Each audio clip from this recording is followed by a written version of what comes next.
Now excited to have former NFLer Chris Canty with ESPN with us, mainly because, Chris, you said before the year, yep, I'll be that guy. I'm the one who says a first-year starter can win a Super Bowl. I will predict the Niners to win it all with Trey Lance.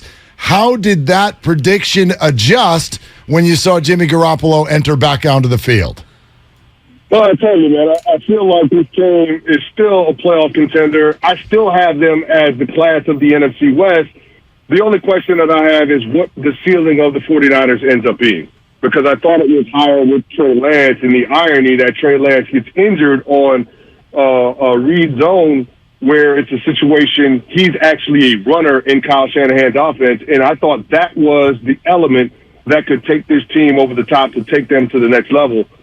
We all know about his arm talent, and that's all well and good, but that was always going to be a work in progress in terms of him as a passer and being able to play winning football from the pocket in the NFL. But what I thought could be the differentiating factor this year for the 49ers is having a quarterback that can be a primary runner in an offense that's one of the most dominant run games in the NFL. And let's talk about that role as a primary runner, because many here in the Bay Area, including myself, felt like Kyle Shanahan was overusing Trey Lance as the primary runner. What did you think of the early usage of Trey Lance running quarterback powers and carrying the ball a lot more than most other quarterbacks?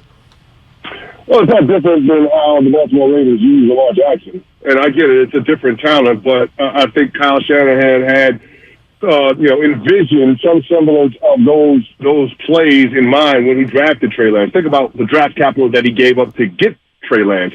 So I think that was always going to be in the plans. I don't have a problem with the usage. I just think it was something that was unfortunate, and you just hope the best for Trey Lance as he goes through this recovery process.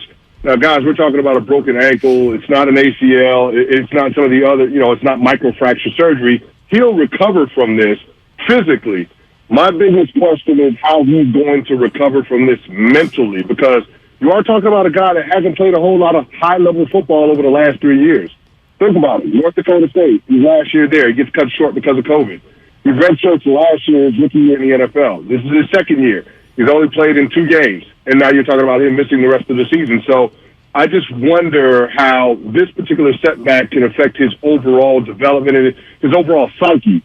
Because that's going to make the difference in terms of whether or not he's going to realize his full potential. Well, Chris, I think it's a great point, and it's not even just his psyche. Maybe it's also the psyche of the organization. One of the big advantages to handing things over to a quarterback on a rookie contract is year 3. And next year will be year 3, and everything you just said about him is still true. He still will not have played a whole lot of football. So this all begs the question, and I know we don't know what's going to happen the next 16 weeks, but what do you think the 49ers' openness would be to, again, do this, as you said, work in progress while also trying to win?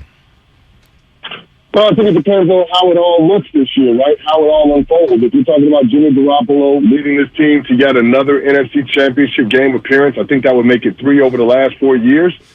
Then it will make it hard for the 49ers to not try to make a run at re-signing Jimmy Garoppolo. Now, we all got to remember, because of the rework contract, Jimmy can walk into free agency next year unencumbered. There is no franchise tag. There's no way that John Lynch can restrict him from testing free agency. But the one thing that I think they have that bodes in their favor is that Jimmy seems awfully comfortable there, and that locker room seems awfully comfortable with him. You can see when he came into the game, after that second drive, like, the team responded. The guys responded. He didn't miss a beat. Matter of fact, he hit his first 5 passes, guys, including a touchdown to Ross Dwelly. So I think there's a comfort level with the organization that Jimmy has, and I'm not quite sure that it's a situation where he's counted on the idea of continuing to, be the 49ers quarterback, even though they have the guy in waiting in Trey Lance.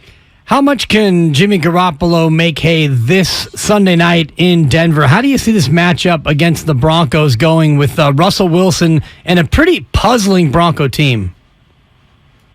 Well, here's the thing. Good players can't overcome bad coaching, and that's where I'm at with the Denver Broncos. I don't trust Nathaniel Hackett, and he's made a lot of head-scratching moves, the latest of which was at the end of the third quarter in the game against the Texans. They're down by 3 with the ball on the Texans' 36-yard line. They take a delay of game penalty when they had 3 timeouts in their back pocket, pushes them back to the 41, which makes it a 59-yard field goal. And rather than let Brandon McManus try that 59-yard field goal, a week after you asked him to hit a 64-yard field goal, and this was in Mile High, you decided to punt the football.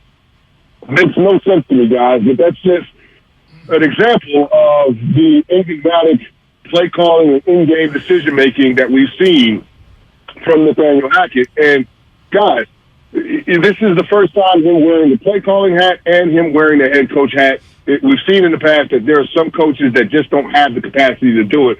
And until Nathaniel Hackett hands off those play calling duties, I'm going to have serious question marks in terms of what the ceiling on this Broncos offense could be. Yeah, Chris, I think that's a great point. I do think that's a big advantage for the 49ers in this game. Hey, man, great to have your perspective on all of this. Thanks so much for hopping on. All right, appreciate it, fellas. Talk to you again soon.